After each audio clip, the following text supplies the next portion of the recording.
El título del mensaje es: de la esencia es lo que brota. Como dice Jacobo allí, de una misma fuente no puede salir agua dulce y agua amarga o agua salada. Es decir, con la misma boca muchas veces bendecimos a Dios y maldecimos a los hombres que están hechos a imagen y semejanza de Dios. Entonces el tema no es lo que brota de nuestra boca, el tema no es lo que brota de nuestra boca, sino de dónde viene. De la abundancia del corazón habla la boca. De todo manantial brota lo que hay en el manantial. Si en el manantial hay agua salada, va a brotar agua salada. No podemos esperar que por la fuente o por la boca de ese manantial salga agua dulce. Es imposible. Como no podemos, como se dice, como hay un dicho en el mundo, y si no podemos pedirle peras al olmo. Podríamos decir, no podemos pedirle peras al fresno. ¿Sí? Es imposible. O peras al nogal. No hay. Sería ridículo ir a buscar eso. Como es ridículo poder ir a encontrar palabras sabias de un hombre necio o de una persona necia. Nunca vas a encontrar palabras sabias. Como ir a buscar, cuando tenés un problema matrimonial, ir a buscar consejos de personas que han hecho estragos con su matrimonio. Es ilógico ir a buscar consejos a donde, no sé, siempre saben dónde debemos encontrar el mejor consejo: en la palabra de Dios. Y cuando alguien nos aconseja, tenemos que ver si nos está aconsejando de la palabra de Dios. Pero también tenemos que ver si el que nos está aconsejando de la palabra de Dios no está sacando un texto fuera de contexto. Entonces también tenemos que ver eso. Y ayudar nosotros, porque Dios nos está ayudando en este tiempo, nos está enseñando mucho, a ver la Escritura como la tenemos que ver, como la fuente de autoridad. Yo como pastor no tengo ninguna autoridad, ninguna. Como hombre no tengo ninguna autoridad. Como pastor no tengo autoridad sobre nadie, ni sobre nada. La única autoridad la tiene la palabra de Dios. Y si yo hablo palabra de Dios, entonces la autoridad la tiene la palabra de Dios, no la tengo yo. Como ningún hombre tiene autoridad sobre los demás hombres, solamente la palabra de Dios tiene la autoridad. ¿Amén? Entonces hemos venido viendo que cada uno de los escritores del Nuevo Pacto, como por supuesto muchos profetas del Antiguo Pacto, hablaron acerca de los falsos profetas, de las falsas profecías y de aquellos que se metían en el pueblo a hurtadillas para destruir la fe. Por ejemplo, para destruir la fe del israelita, para destruir la fe de los judíos. Entonces se metían o se mezclaba gente que no era judía, o los judíos permitían que esa gente se mezclara con ellos y terminaban adorando los dioses que Dios les había prohibido adorar. Entonces cuando vamos al Nuevo Pacto vamos a ver que todas las cartas, o por lo menos prácticamente todas, si bien están dirigidas a cierto grupo de gente o a ciertas personas, siempre tienen una sección donde hay una alerta, donde hay una advertencia, donde Dios a través de los apóstoles, a través de los profetas, hace una advertencia, una amonestación e inclusive un llamado de atención, porque muchas veces el mismo pueblo de Dios se estaba metiendo en donde no debía. Y hemos venido viendo algunas de las cartas. Y terminamos el domingo pasado con la carta de primera de Juan. ¿Recuerdan ustedes? Que en ese tiempo había un tal Cerinto trayendo falsas enseñanzas, herejías. Y Pablo, el apóstol Juan dice, salieron de nosotros, pero no eran de nosotros. Salieron de nosotros, pero no eran de nosotros. El problema no es muchas veces, el problema en la iglesia es que muchas veces pueden venir de afuera las falsas enseñanzas. Pero el otro problema es cuando las falsas enseñanzas se levantan de adentro mismo. Entonces, Pablo, todos los apóstoles, pero Pablo principalmente cuando escribe a las iglesias, les dice, tengan cuidado con lo que están entre ustedes, que saldrán de entre ustedes como lobos feroces, que tratarán de destruir el rebaño. Lamentablemente en este tiempo se está dando mucho esto. Entonces le mostraba que a causa de este cerinto, Juan tiene que escribir advirtiendo acerca de algunas enseñanzas que él estaba transmitiendo o estaba tratando de meter en la iglesia. Pero después Juan escribe la primera, escribe la segunda y la tercera. Así que vamos ahora, por favor, a ver la segunda carta del apóstol Juan. La segunda carta del apóstol Juan. Y después vamos a ver algunas cosas interesantes del apóstol Pablo. Por supuesto vamos a ver también al apóstol Pedro, a Judas. Vamos a ver qué Juan nos dice. A ver. Vemos en el libro 33, que es la segunda carta de Juan, página 1270. Y vamos a ver que luego de la primera carta, escribe la segunda carta con destinatario. La primera, digamos, es una epístola, es un género epistolar. ¿Qué significa eso? Que es una circular. No tiene un destino, sino el destino es la iglesia. Pero cuando tiene un destino ya es una carta. Que también se la puede llamar epístola, pero en realidad es una carta. Y Juan escribe esta carta con destinatario para advertir sobre los engañadores que han salido por el mundo llevando una doctrina que propasa, que se va más allá de Cristo, ¿sí? Que propasa la doctrina de Cristo. Y vamos a ver en la segunda carta, vamos a ver solamente 2 versículos allí. Segunda carta de Juan. Vean ustedes. Si nosotros comenzamos desde el verso 8, vamos a ver nosotros que aquellos destinatarios le está haciendo una advertencia. Juan le está haciendo una advertencia. Bueno, termina el verso 7 diciendo, porque muchos engañadores han salido por el mundo que no confiesan a Jesucristo como venido en carne. ¿Ven? Ya es una falsa doctrina, no confesar a Jesucristo como venido en carne, es decir, el Dios hecho carne, el no confesar al Dios hecho carne, ya es una falsa doctrina, o el negar a Jesucristo como venido en carne, ya es una falsa doctrina. ¿Y quién es este entonces? Este es el engañador y el anticristo, es decir, que se opone a Cristo.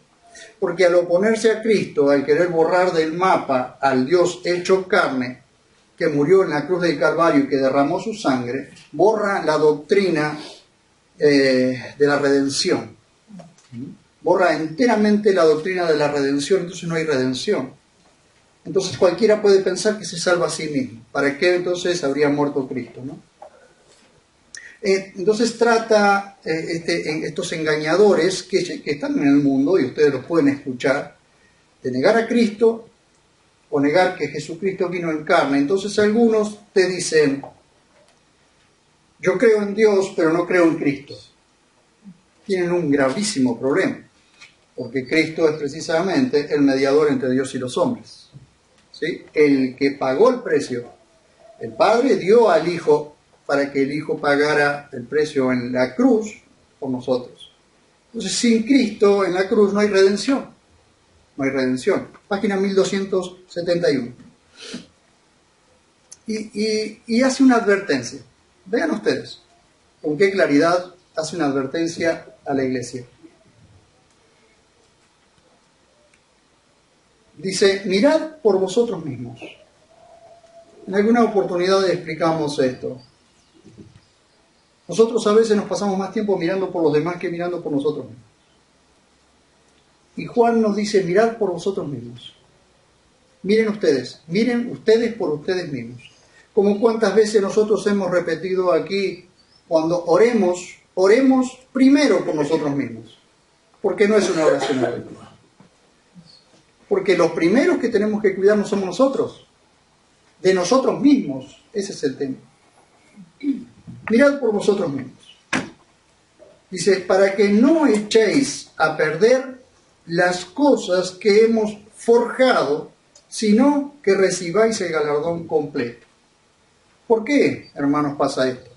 Porque muchas veces, por prestar atención a falsas doctrinas, prestar atención a cosas superficiales, no querer prestar atención a cuando Dios nos está llamando a profundizar, a ser más profundos, a buscarlo a Él, perdemos galardón. Nuestro galardón es afectado. Si cuando nosotros nos tengamos que presentar delante de Él, sí, si estamos delante de Él es porque hemos sido salvados.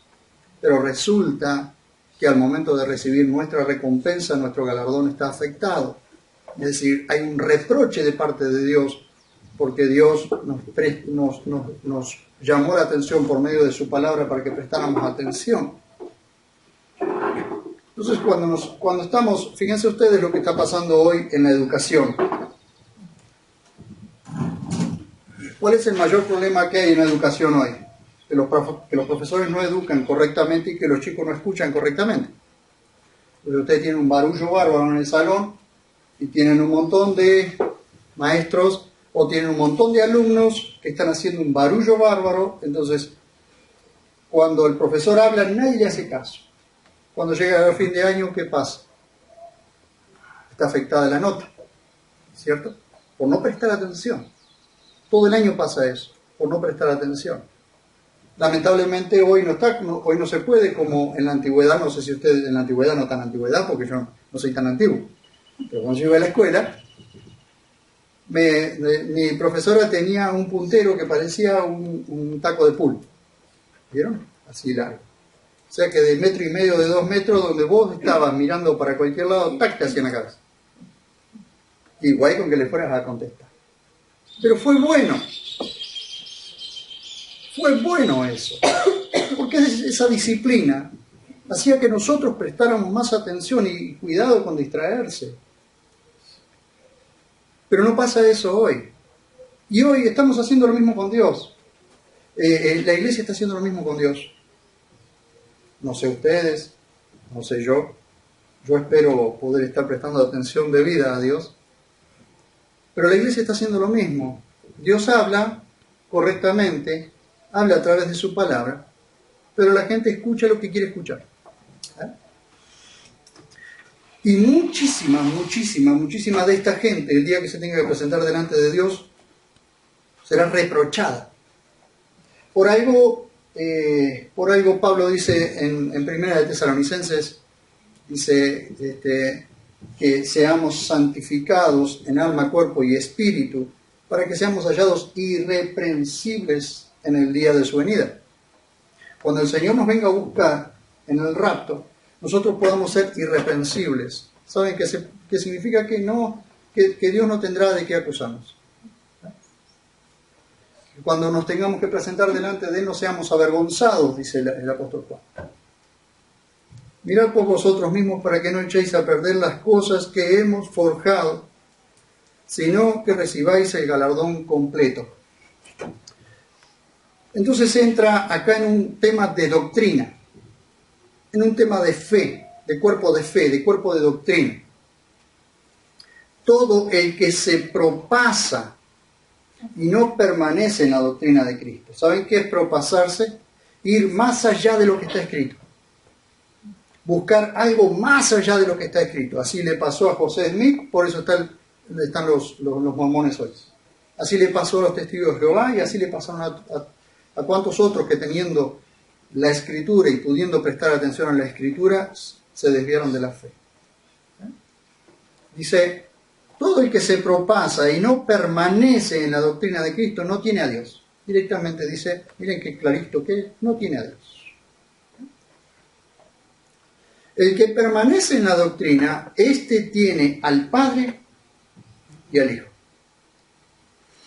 si alguno llega, si alguno llega y no lleva esta doctrina, ¿llega a dónde? ¿A dónde está la iglesia? ¿Dónde está la iglesia reunida? ¿Dónde está tu casa? Dice, si alguno llega y no lleva esta doctrina, no lo recibáis en casa, ni le digáis bienvenido. Es decir, entrá, vení, vamos a tomar unos mates, charlamos un ratito y recibirlo en la puerta. Porque el que le dice bienvenido participa en sus malas obras. Miren hasta qué punto nosotros debemos tener cuidado. Y somos tan buenos a veces. Somos más buenos que Dios a veces. Y sí, los hago pasar y convido unos mates, tomo unos mates con ellos. Vienen y golpean. Y les predico del Evangelio. Pero la Biblia te está diciendo que en tu casa la autoridad sos vos. O sea, no les permitas entrar, no les digas bienvenido, porque le está dando la bienvenida a su doctrina. No a la persona, porque la persona necesita salvación. Sí, perfecto. Hablarle de Cristo, pero estás en la puerta. Pero cuando vos le decís bienvenido, le estás dando bienvenida a lo que él, a lo que la fuente, a lo que en esencia es la persona. Estamos viendo en estos días cuántos problemas hay dentro de la iglesia, cuántos problemas hay en los cristianos, y estamos viendo también de dónde vienen, por dónde pasaron, por dónde estuvieron esos supuestos cristianos. Pablo dice a Timoteo que no imponga con ligereza las manos. ¿Saben por qué? Porque hay una transmisión de pecado. Entonces, ¿saben? Cuando el que está parado acá adelante, y esto que digo es gravísimo, y mucha gente va como la oveja a dejar que uno le meta la mano porque habla bien, porque hace un montón de cosas. ¿Saben que cuando el que está aquí o el que está al frente de una congregación es un adúltero, es un mentiroso, es un estafador, es un avaro, ese mismo le impone las manos a las personas? ¿Ah? Y entonces después tendrás en la congregación un montón de adúlteros, un montón de avaros, un montón de mentirosos. ¿Ah? ¿Por qué? Porque hay una transmisión. Por eso debemos tener cuidado. Ustedes observaron que muy rara vez yo impongo las manos solo cuando Dios me lo dice, cuando Dios me marca que tengo que hacerlo, pero no siempre. Y permítanme decirle, no soy ni mentiroso, ni estafador, ni avaro, ni nada por el estilo de eso, ni adúltero. Pero es mucho, hay que tener mucho cuidado con ese tipo de cosas. Y a veces no nos damos cuenta de que hay una transmisión espiritual, que hay un trabajo espiritual, que hay un mundo espiritual que se está moviendo para atacar a la iglesia de alguna manera. Cuando el diablo no puede atacarte frontalmente, te va a atacar sutilmente. ¿Cuántos están siendo engañados, hermanos? ¿Cuántos están siendo engañados? Y esto es preocupante. Fíjense la preocupación del apóstol Juan, la preocupación del apóstol Pablo. Se desesperaban cuando escuchaban rumores de que algo estaba pasando o estaba intentando atacar a la iglesia. Porque son nuestros hermanos. Cosa mala sería que no nos preocupara cuando los hermanos están siendo atacados o engañados. Y a mí me preocupa, no sé a ustedes, pero a mí me preocupa. Y escuchar cada cosa, hermanos, y que los hermanos se tragan cada bicho, se tragan cada cosa que se dice. Hemos escuchado cada cosa decir de arriba y toda la gente diciendo amén, gloria a Dios. ¿Amén a qué, hermano? ¿A la semejante pavada que está diciendo esa persona? No le digáis bienvenido. Fíjense cuál es la preocupación. Pero las cosas no quedan allí. Luego, en una tremenda preocupación del apóstol Juan, Juan escribe la tercera carta. Y la tercera carta la escribe para advertir sobre un falso cristiano, llamado Diótrefes, que está haciendo daño a la iglesia. Vamos a la tercera de Juan. Imagínense, quizás Juan decía, bueno, esta es la última, escribe la primera carta, bueno, esta es la última carta que voy a escribir. O sea, era viejito. De pronto se entera de estos falsos engañadores, o estos engañadores y anticristos que andan con una doctrina por la calle, tratando de meter su doctrina en la casa, en la iglesia, en la familia, en los hijos, en donde sea. Y enseguida Juan tiene que sentarse y en lugar de descansar como jubilado, tiene que escribir la segunda carta. Bueno, esta es la última carta que voy a escribir ya, voy a descansar. Se entera que en una de las congregaciones por allí, quizás en Éfeso, hay un tal Diótrefes que está estorbando, un falso cristiano, que está estorbando en la iglesia. No solo está estorbando, sino que está destruyendo la iglesia. Imagínense ustedes en ese corazón pastoral, en ese corazón apostólico, enseguida Juan va a escribir la tercera carta y se la manda el anciano, al amado Gallo, a quien yo amo en verdad.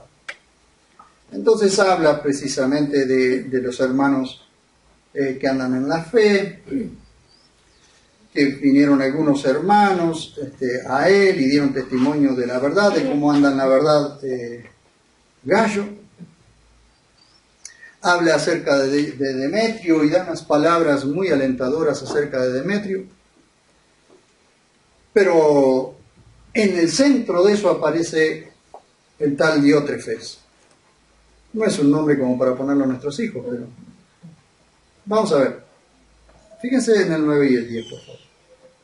Dice, escribí alguna cosa a la iglesia, o sea que Juan ya había escrito algunas cosas a la iglesia, pero Diótrefes, que ambiciona la primacía, es decir, ambiciona tener el primer lugar, el lugar más alto, una cuestión jerárquica, una cuestión de una persona que para estar encima de los demás tiene que pisarle la cabeza a los que están abajo. Eso en la iglesia Dios nunca lo quiso. Jesús jamás quiso en su iglesia gente encima de su gente. Jamás quiso eso. Cuando hay gente que se pone encima de su gente, entonces ese está en el lugar equivocado. Y fíjense ustedes cómo, con nombre y apellido, nosotros a veces tenemos temor de dar nombre y apellido de los que están haciendo daño a la iglesia. La verdad que tendríamos que denunciarlos con nombre y apellido. ¿Sí? Pero él le dice, pero Diótrefes, que ambiciona la primacía, no nos reconoce. Fíjense, este Diótrefes no está reconociendo la trayectoria de Juan, no está reconociendo su apostolado, no está reconociéndolo a él como alguien que ha sido enviado con un ministerio apostólico de parte de Jesús mismo, porque estuvo con él. El apóstol Juan fue el que se recostó en el costado de Jesús, el que escuchaba el corazón de Dios latir antes que todos nosotros. El discípulo amado. Pero este hombre estaba tan cegado de la supremacía o de la primacía, estaba tan cegado por eso, que no reconoce ni siquiera a Juan. Y dice, no nos reconoce, que sí que probablemente no reconocía a Juan, ni reconocía a los que él enviaba, ni reconocía a todos aquellos que trabajaban en el servicio de la obra. Dice, por esto, el apóstol del amor, por esto, si voy, le recordaré las obras que él hace, denigrándonos con palabras maliciosas Y no satisfecho con esto, observen esto, un poquito más profunda la maldad. Y no satisfecho con esto, no solo no recibe a los hermanos, no los recibe, hermanos, no deja entrar. O sea, es selectivo. Vos entrás, vos no entrás a la iglesia. Entonces yo me parara allí en la puerta y le dijera a ustedes, hermanos, vos entrás, vos no entrás. Dice, no solo no recibe a los hermanos, sino que impide a los que quieren hacerlo. Y los expulsa de la iglesia. Por supuesto que hay muchas veces que uno tiene ganas de expulsar a algunos de la iglesia. Porque ya te tienen hasta acá. Pero no es ese el objetivo. No somos quien. A menos que esté haciendo daño, entonces tenemos, sí, todo el derecho. Cualquiera de nosotros tiene el derecho de decirle, toma tu maleta, Satanás, y vete de aquí. Fíjense ustedes. Luego le dice, amado, no imites lo malo, sino lo bueno. El que hace lo bueno es de Dios. El que hace lo malo no ha visto a Dios. En la primera carta que dijo, no conoce a Dios. En la segunda carta dice, no conocen a Dios, los que vienen con esa doctrina falsa. Pero en la tercera carta dice, no ha visto a Dios. No ha visto a Dios. Y por supuesto tenemos algunas otras cosas que ver allí. Pero después pasamos nosotros al apóstol Pablo. Ahí nomás, en la carta a los Gálatas. Y resulta que Pablo está en otra ciudad y se entera de que un grupo de judíos, de judaizantes, están metiéndose en las congregaciones y tratando de llevar a la gente a que aparte de la fe en Cristo tienen que circuncidarse y guardar la ley de Moisés. Entonces, inquieto, imagínense Pablo, que en el camino a Damasco es derribado por tierra, por esa gran luz del cielo y por aquella voz que le dijo, Saulo, Saulo, ¿por qué me persigues? Entonces, dice, ¿quién es el Señor? Entonces yo soy Cristo, yo soy Jesús, a quien tú persigues. Pero si él no estaba persiguiendo a Jesús, estaba persiguiendo a los cristianos. Pero resulta que perseguir a los cristianos es perseguir a Jesús. Porque somos de él. Entonces ese hombre es liberado del yugo de esclavitud de la ley, porque él era un fariseo. Si había alguien irreprensible en la ley, él era más que todos los demás. Por eso perseguía a los cristianos, porque pensaba que de esa forma estaba sirviendo a Dios. Borrando a los cristianos del mapa, estaba sirviendo a Dios. Entonces este hombre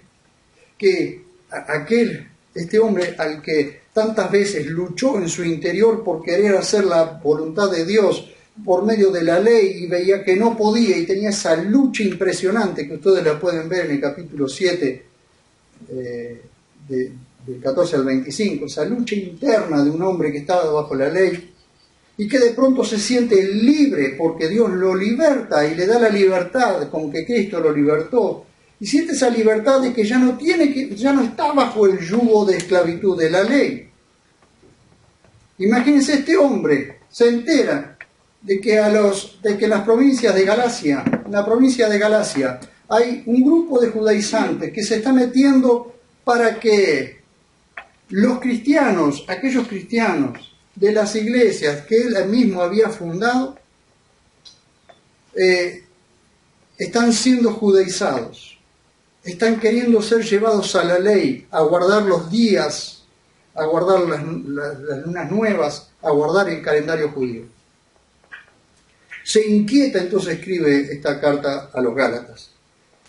Pero no vamos a leerlo todo, sino que quiero ir centrándonos en aquellas partes en las cuales cada uno de los apóstoles va mostrándonos cuáles son los grandes problemas. Vamos a Gálatas capítulo 4, verso 10.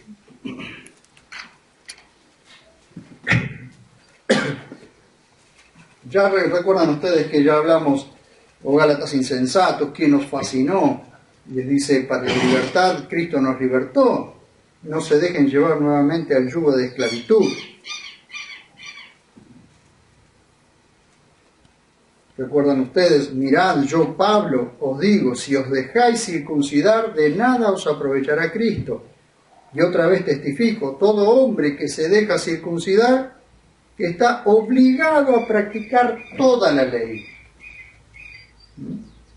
Entonces 4:10, fíjense ustedes, dice, estáis observando escrupulosamente días y meses y tiempos y años. Temo por vosotros que de algún modo haya trabajado en vano entre vosotros. Esto es más o menos como si nosotros estuviésemos aquí viviendo esta preciosa libertad en Cristo y de pronto llega alguien aquí y comienza a imponernos, y somos cristianos mesiánicos, tenemos que circuncidarnos y tenemos que empezar a guardar el calendario judío, tenemos que guardar el sábado, tenemos que guardar la luna nueva, tenemos que volver al calendario judío que no empieza en enero como el nuestro, sino empieza en marzo-abril. ¿Qué les parece a ustedes si tuviésemos que volver a esas cosas? ¿Qué les parece? Sería terrible, imagínense ustedes, hermanos, porque una cosa, hermanos, es guardarnos o cuidarnos de no celebrar la Navidad o no celebrar la Pascua, que son cosas impuestas por el paganismo. Pero otra cosa es llevarnos a tener que guardar el calendario hebreo, porque los judaizantes vienen atacando a las iglesias y ya nos están llamando nos están hablando para que guardemos esas fiestas que pertenecen al judaísmo. Entonces nosotros ya, en lugar de vivir esta preciosa libertad y tener que reunirnos el día domingo, nosotros lamentablemente estamos bajo un calendario que no es el hebreo. Y tenemos que respetar estos días porque si no, imagínense, quizás nosotros como mayores podríamos hacerlo a duras penas, y guardando los días y cuando comienza el nuevo mes, en la luna nueva. Pero qué embrollo en los que metemos a nuestros hijos. ¿En qué embrollo metemos a nuestros descendientes? Que quedaríamos tan desubicados. Sin embargo, había gente que estaba haciendo esto con las iglesias en Galacia. Imagínense ustedes la inquietud que tenía, la ansiedad espiritual que tenía Pablo. ¿Por qué nosotros tenemos que aprender lo que la Escritura nos dice que debemos hacer y lo que no debemos hacer? ¿Por qué tenemos que aprenderlo? Porque cuanto más conocemos lo que Dios dice, más crecemos en la gracia. Y nosotros estamos llamados a crecer en la gracia, no en la esclavitud, no ser esclavos. Ayer alguien me dijo, no estoy de acuerdo con eso de ser esclavo de Cristo.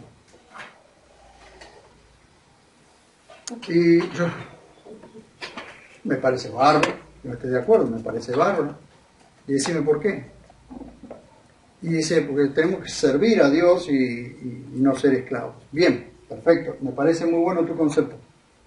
Pero resulta que donde dice doulos es esclavo. Y eso no se puede cambiar. Y yo te pregunto, si no sos esclavo de Cristo, ¿de quién sos esclavo? Porque el que no es esclavo de Cristo es esclavo del mundo, del diablo y de la carne. Ahora, decime vos, ¿de quién preferís ser esclavo? Porque quieras o no, te guste o no, lo aceptes o no, Dios te compró con su propia sangre. Y cuando alguien compra a alguien, ese alguien pasa a ser esclavo. Y si ese alguien que te compró te vende, pasa a ser esclavo de otro. Y el apóstol Pedro dice que quien es vencido por alguien se hace esclavo del que lo venció. Entonces, cuando alguien es vencido por el pecado, es esclavo del pecado. Cuando un cristiano es vencido por el mundo, es esclavo del mundo. Cuando un cristiano es vencido por una falsa doctrina, es esclavo de la falsa doctrina. Es como 2 más 2, 4.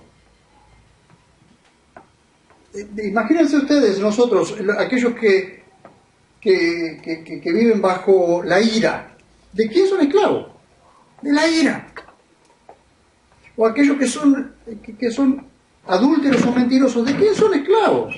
¿Del pecado de adulterio, del pecado de mentira? Es así.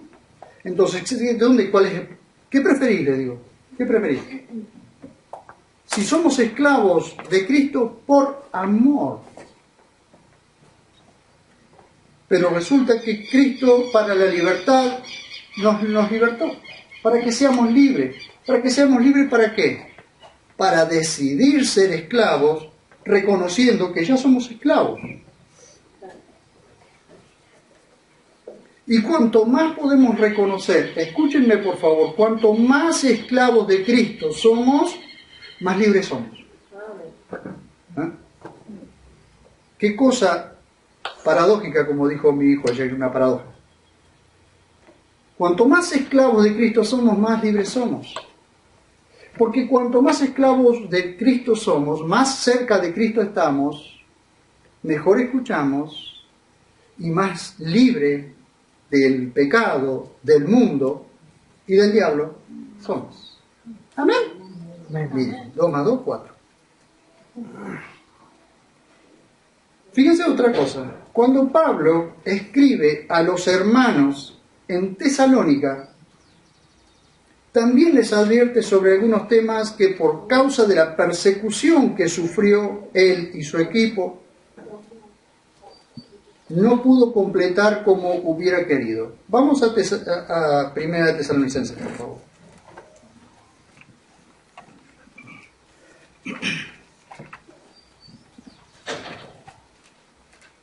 Observen ustedes. Primera de Tesalonicenses está enseguida después de Gálatas, así que lo van a encontrar. Ya les digo, el libro 36, página 1282, donde vamos a tocar.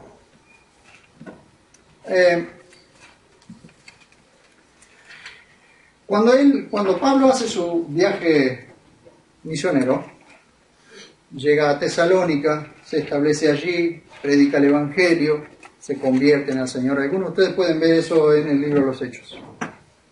Pero resulta que los judíos levantan una persecución tan grande que Pablo tiene que huir de esa ciudad y no le permite completar la obra. Entonces Pablo pasa a Berea, después de ahí a Atenas, y desde Atenas manda a Timoteo para que Timoteo le traiga alguna noticia de ver cómo quedó la iglesia, Y cuando nosotros hablamos de iglesia, tenemos que entender que pueden haber sido 1, 2, 3, 10, 20, o pueden ser 100. Nosotros cuando decimos iglesia quizás nos imaginamos un salón grande y mucha gente, pero no siempre es así, quizás puede haber sido una familia, porque donde hay 2 personas que se reúnen ya es una iglesia, ¿ya? O ya está la iglesia. Entonces Pablo envía a Timoteo le trae algunas novedades, que todo estaba bien, que la verdad que estaban creciendo en la fe y el amor. ¿Cuántas veces nosotros oramos para que esta congregación sea una congregación conocida por la fe y el amor? La fe, ¿por qué? ¿Cuándo se demuestra la fe? En la obediencia, en la fidelidad. Ahí se demuestra la fe. Yo no puedo decir que tengo fe, pero no me ven fiel y no me ven obediente. Entonces, Pablo inquieto por algunas cosas que, digamos, por un lado entusiasmado y feliz por cómo va la iglesia, porque la iglesia está creciendo, porque están madurando, porque los hermanos tienen fe, están llenos de amor, de tal forma que hasta en otros lugares se están enterando de la fe y el amor de los hermanos de los hermanos tesalonicenses. Pero hay algunos problemitas allí. Entre ellos, él tiene que mandar esta epístola para acomodar, ordenar algunas cosas que estaban pasando dentro de la iglesia, pero también para advertir sobre algunos temas. Por supuesto que esto no lo vamos a terminar ahora, pero vamos a leer. Vamos a ver qué nos dice en Primera de Tesalonicenses, capítulo 4, comenzando desde el verso 1. Porque allí ha habido algunos problemas, algunos desórdenes, algunos problemas y algunos malos entendidos acerca de las enseñanzas de Pablo. Porque siempre, hermanos, siempre uno puede explicar 20 veces las cosas, pero siempre hay algo que le malinterpreta. Veamos. Comenzando del 4.1. La vida que agrada a Dios, nos dice como título, ¿no? Recuerden que los títulos no son inspiración divina. Los títulos son para poder señalar qué tema viene. Por lo demás, hermanos, os rogamos y exhortamos en el Señor Jesús, y cuando dice esto, es porque el apóstol está apuntando a un tema que o no se entendió, o se está practicando mal, o no debería estar sucediendo dentro de la iglesia. Por lo demás, hermanos, os rogamos y exhortamos en el Señor Jesús, que de la manera que aprendisteis de nosotros, cómo debéis vivir y agradar a Dios, como ciertamente vivís. Miren qué bueno, ¿no? Que Pablo diga, como ciertamente vivís. Ojalá Dios dijera de nosotros y de tantos hermanos, como ciertamente vivís. Así abundéis aún más, porque ya sabéis cuáles instrucciones os dimos de parte del Señor Jesús. Es decir, las instrucciones que Pablo ya había dado a la iglesia, les habían quedado grabadas, les habían quedado patentes. Entonces esas eran las que estaban practicando. Pero Pablo nunca pudo completar, por causa de la persecución, nunca pudo completar toda la enseñanza que le hubiese gustado dar a toda la iglesia. Entonces tienen que ahora mandar por medio de epístola, por medio de carta,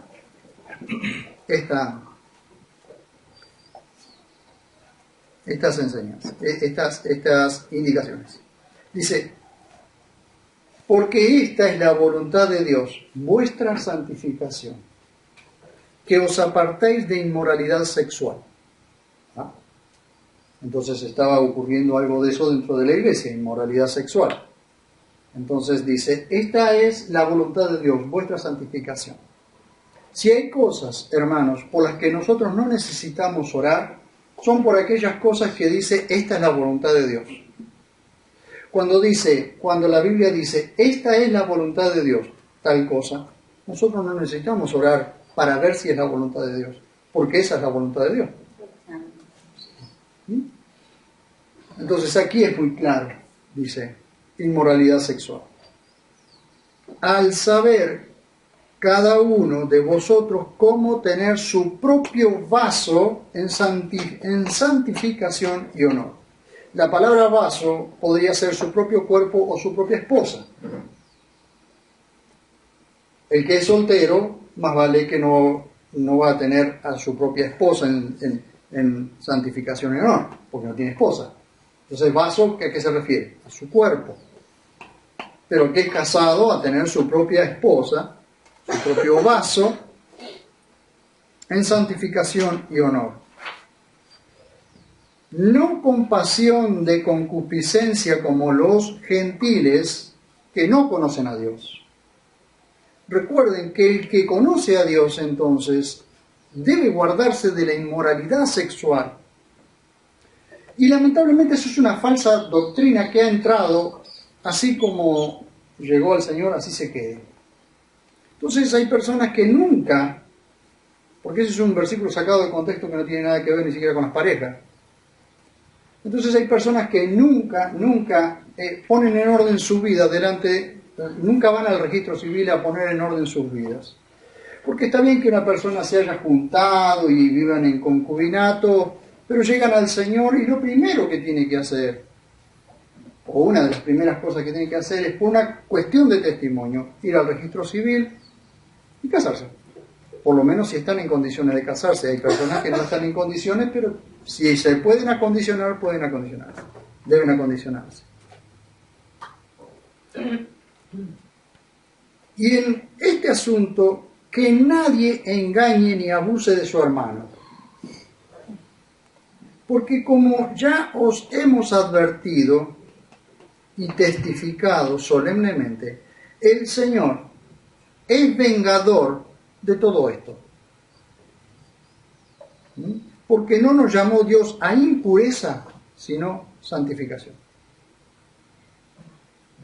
Por tanto, el que hace a un lado esto, fíjense ustedes, no desecha al hombre sino a Dios, que os da su Espíritu Santo. Y ahora va a tocar un poquito el amor fraternal, cosa tan difícil dentro de la congregación.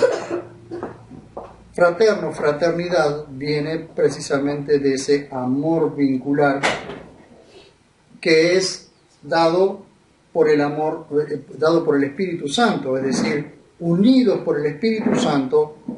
El espíritu de amor es el que en nosotros depositó el amor, hace fructificar el amor por medio de nuestro espíritu. Por tanto, nadie puede decir que no tiene amor.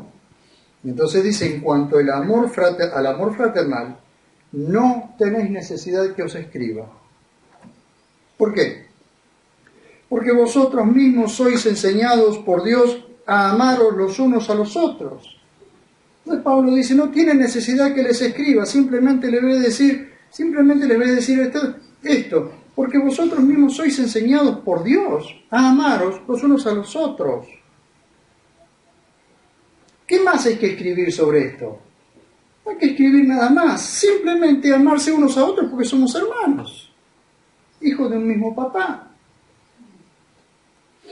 Y ciertamente lo hacéis así para con todos los hermanos en todo Macedonia, pero os rogamos, él está diciendo, ustedes lo están haciendo así, pero os rogamos, hermanos, que abundéis aún más. O sea, si hasta ahora pensaban que amaban, bueno, amen más. Tengan una mayor santificación, pongan más sus vidas en las manos de Dios, para que abunden mucho más. Y que os esforcéis por vivir tranquilamente.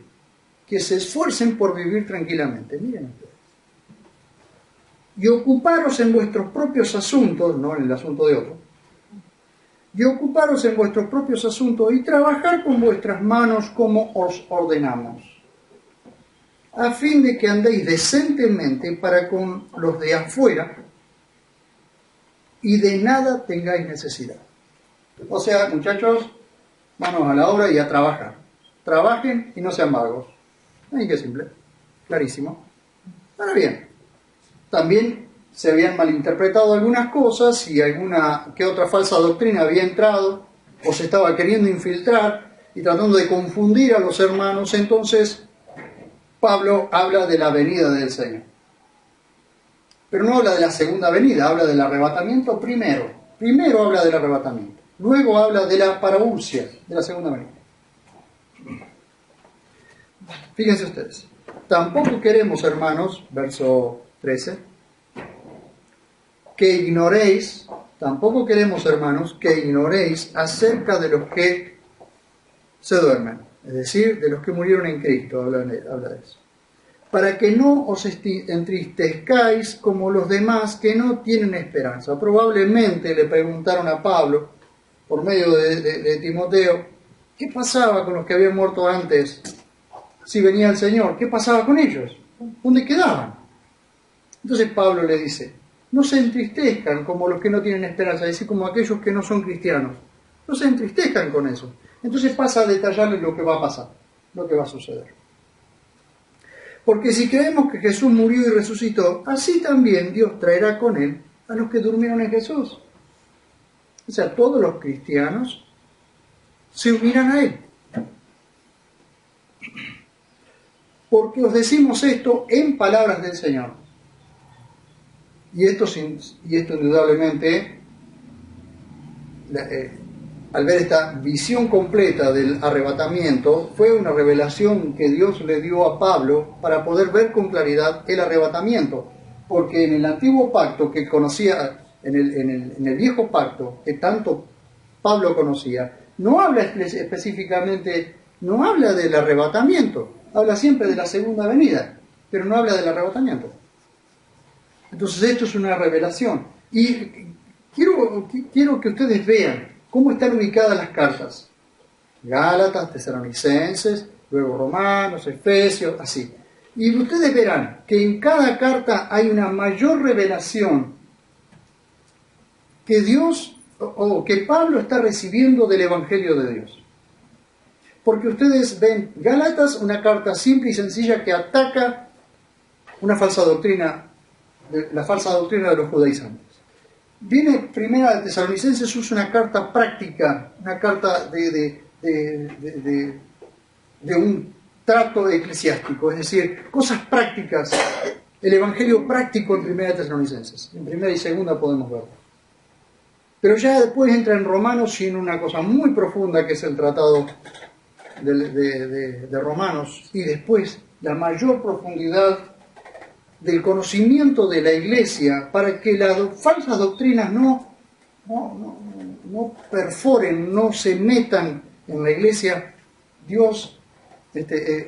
Cristo le da esa tremenda revelación de la Iglesia, quizás cuando fue llevado al tercer cielo, en la carta a los Efesios y en la carta a los Colosenses. Y ustedes van a ver un crecimiento gradual. Y me emocionaba, hermanos, ver este crecimiento gradual de Pablo, porque no fue que de un día a otro pasó a ser un erudito y teólogo, como lo vemos en las cartas en Romanos o en Efesios o en Colosenses, sino que fue gradualmente creciendo y profundizando y madurando.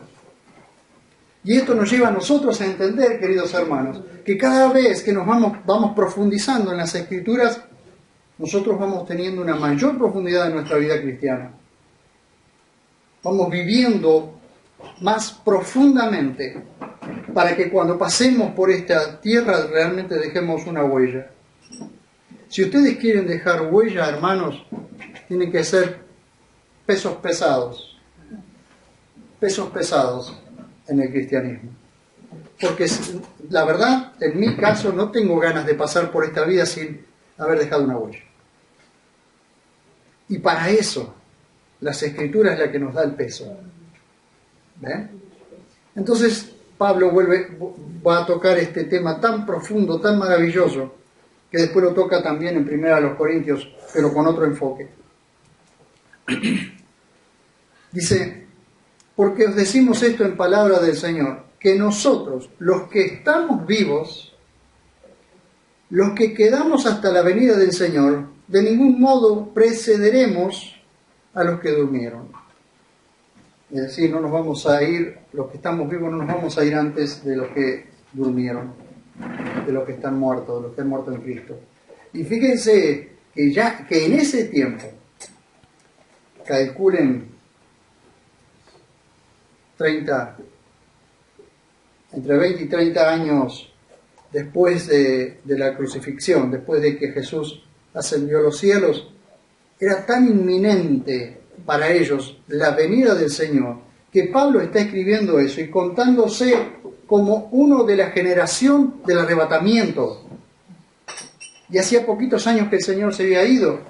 Nosotros estamos 2000 años después, o casi 2000 años después, y la Iglesia ha perdido noción, ha perdido sentimiento, ha perdido urgencia de la venida del Señor. Y el Señor va a venir y va a encontrar a muchos desprevenidos. Pero no nosotros, hermanos, porque en nosotros tiene que haber una urgencia de que en cualquier momento el Señor viene. y que nosotros debemos seguir predicando el Evangelio y trabajando en la obra del Señor como si Él viniera dentro de 1000 años, aunque no vamos a vivir tanto. Pero sabiendo que en cualquier momento el Señor viene y que realmente no queremos que el Señor nos encuentre y nos avergoncemos en su venida. No queremos eso. ¿O sí? ¿Alguno quiere eso? Bien. Esa es la idea. Ojalá todos los que nos estén escuchando o viendo tengan esa urgencia también. Y Pablo se cuenta en esa generación, en la generación del arrebatamiento. Y nosotros tenemos que contarnos en la generación del arrebatamiento.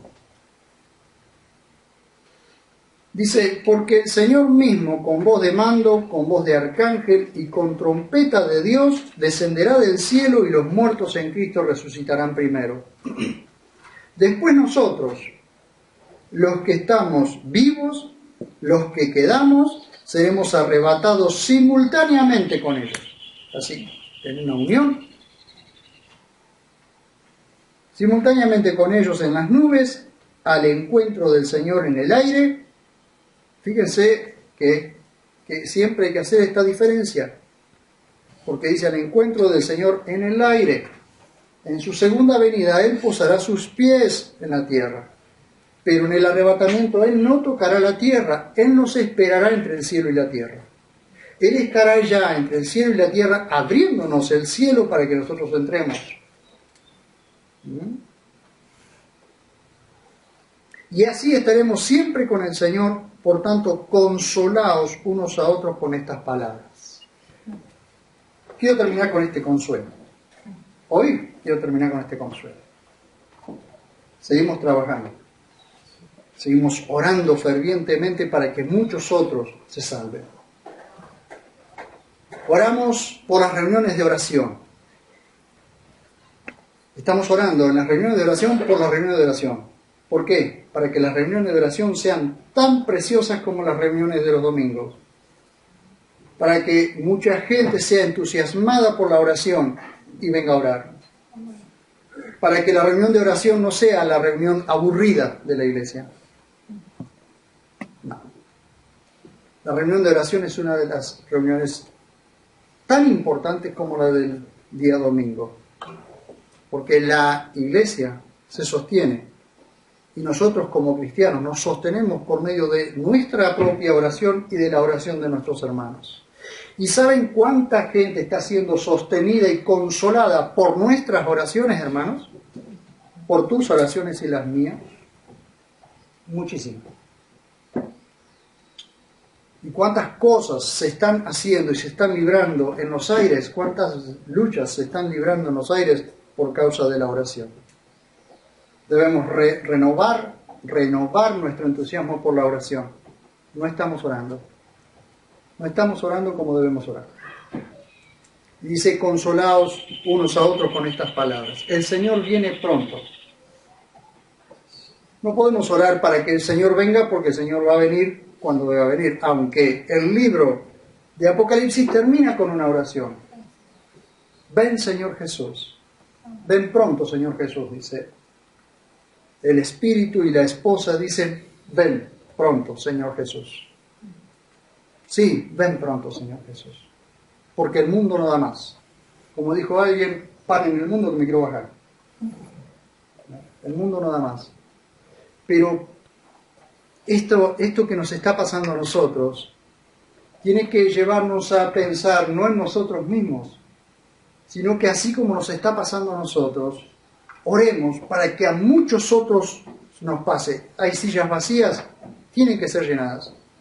Tiene que haber gente sentada allí escuchando las mismas cosas que escuchamos nosotros.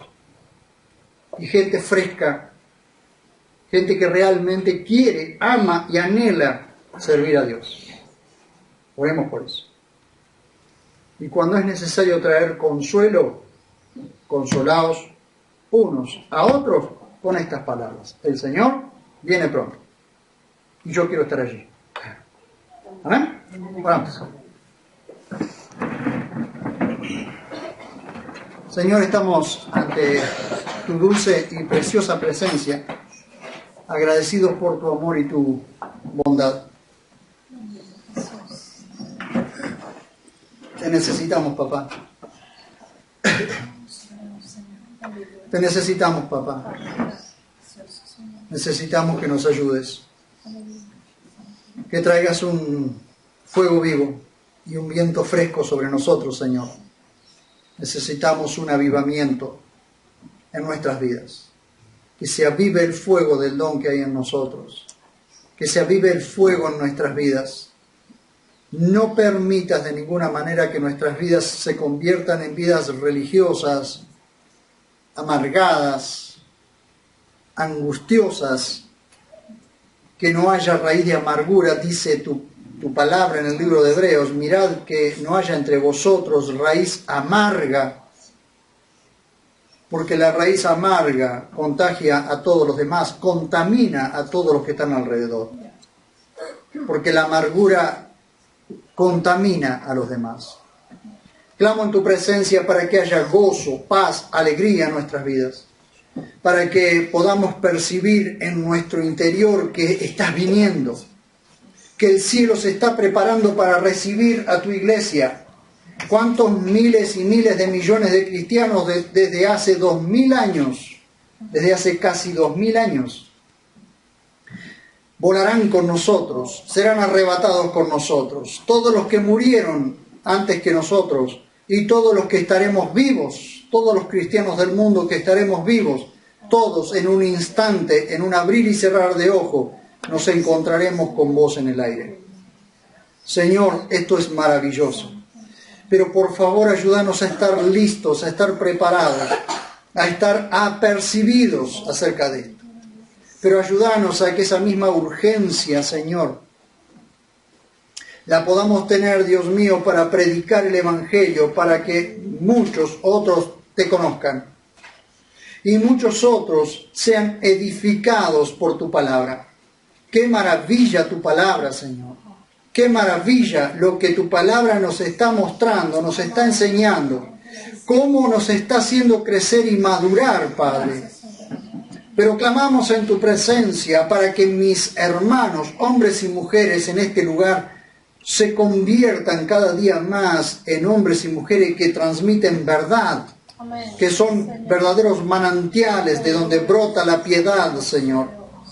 Hacé de cada hermano y cada hermana un manantial de piedad, para que cuando caminen por la ciudad, vayan para un lado, vayan para el otro, estén entre la gente, palabras de sabiduría, palabras de revelación, palabras iluminadas salgan de sus labios, porque realmente han conocido y conocen tu palabra, porque te han conocido a vos, fuente de vida. Señor, gracias, gracias por este tiempo. Ruego y oro ahora, Señor, también por todos los que nos estarán viendo por Facebook, por YouTube. Te ruego, bendito Dios, que obres, precioso Papá, en sus vidas. Que obres, Dios mío, sanando, liberando. Que obres, Dios mío, en aquellos que están esclavizados por alguna secta, por alguna religión, o inclusive dentro del mismo supuesto evangelio estén siendo esclavizados. Clamo en tu presencia para que abras su mente y ensanche su corazón, para que sean alumbrados sus ojos, para ver con claridad, para ver en el Espíritu, Señor, y poder ver que están siendo esclavizados y salir y correr de esos lugares, salir huyendo de esos lugares. Te ruego, bendito Dios, que liberes a tu pueblo. Señor, como le dijiste a Moisés, di a Faraón que deje ir a mi pueblo. En el nombre de Jesús, también nosotros le decimos a Faraón, deja ir al pueblo de Dios. Libera al pueblo de Dios. Soltá tus manos, saca tus manos sucias, tus garras de las vidas de nuestros hermanos. En el nombre de Jesús intercedemos en esta hora por todos aquellos hermanos que están esclavizados, que le han sido cegados los ojos, que están siendo manipulados y que no se están dando cuenta de que están en una manipulación. Pero clamamos en tu presencia para que tengas misericordia de ellos, para que los liberes, para que levantes hombres y mujeres con un corazón estable, con un corazón maduro, cabal, que anhela conocer las Escrituras para poder llevar a tu iglesia a buenos pastos, a excelentes pastos. Porque cuando venga el príncipe de los pastores, recompensará a cada pastor, a cada cuidador, por la tarea que ha hecho. Clamo en tu presencia en esta tarde, Señor. Obra en mis hermanas, obra en mis hermanos, para que cuando salgan de este lugar salgan llenos de autoridad y de fe, llenos de potencia, de energía del Espíritu Santo para hacer toda la tarea que tienen que hacer, Señor. Bendito Dios, abrí nuestros hogares. Abrí los hogares, Señor, que haya una disposición en tu pueblo para que los hogares se abran, para que muchos sean edificados en sus casas. Bendito Dios, en el nombre de Jesús, obra profundamente. Te lo agradecemos, en el nombre dulce y precioso de nuestro Señor y Salvador Jesús. Amén. Amén.